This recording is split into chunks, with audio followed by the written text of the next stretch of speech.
I'm going to explain how to write characters in under 6 minutes. These are the building blocks of a character in stories: personality traits, values and beliefs, goal and purpose, backstory, choices, and role. Here is what I've seen to be the ideal path. You start with the backstory. What needs to go into the backstory is a specific event or set of events that shapes the other elements. The backstory explains why the character has their values and beliefs, their personality traits, and their goal/purpose. Then all of the elements shape the choices the character makes in the story. We can skip role for now. Here are some examples of the ideal path. Todoroki from MHA had a rough upbringing, including a father that pushed him too hard so that he could succeed vicariously through him. That backstory gave him the cold and reserved personality trait. It also gave him the belief that his fire quirk wasn't his own, but his father's. The belief in backstory gave him the goal of wanting to win without using his father's quirk. That's why he makes the choice to never use his fire until his fight with Deku. Bakugo is another MHA example. In his backstory, he was always praised by those around him. This gave him the belief that he was special.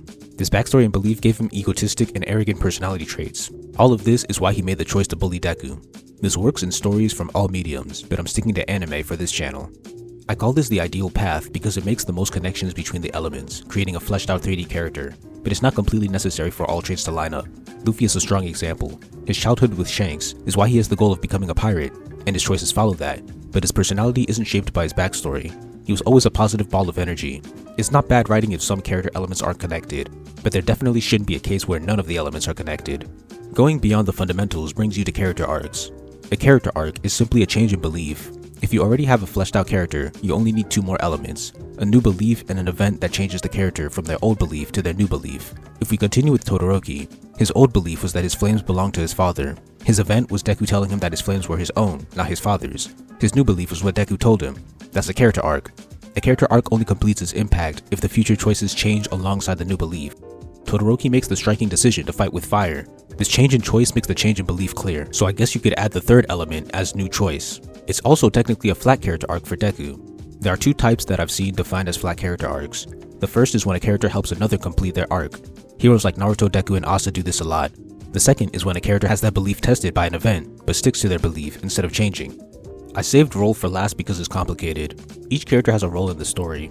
Simple examples are hero, mentor, antagonist, rival, and love interest. Many supporting characters have extremely specific roles that they play, and in most cases, I would argue that they are exempt from needing to be 3D characters as long as they play their role well. For example, if you have a mentor for the hero, as long as the mentor educates the hero physically, like training, or emotionally, like teaching lessons, then they've played their role. Iruka is a good example. Having backstory, goals, and more is just extra. A good example of what I'm talking about is Lucci from One Piece.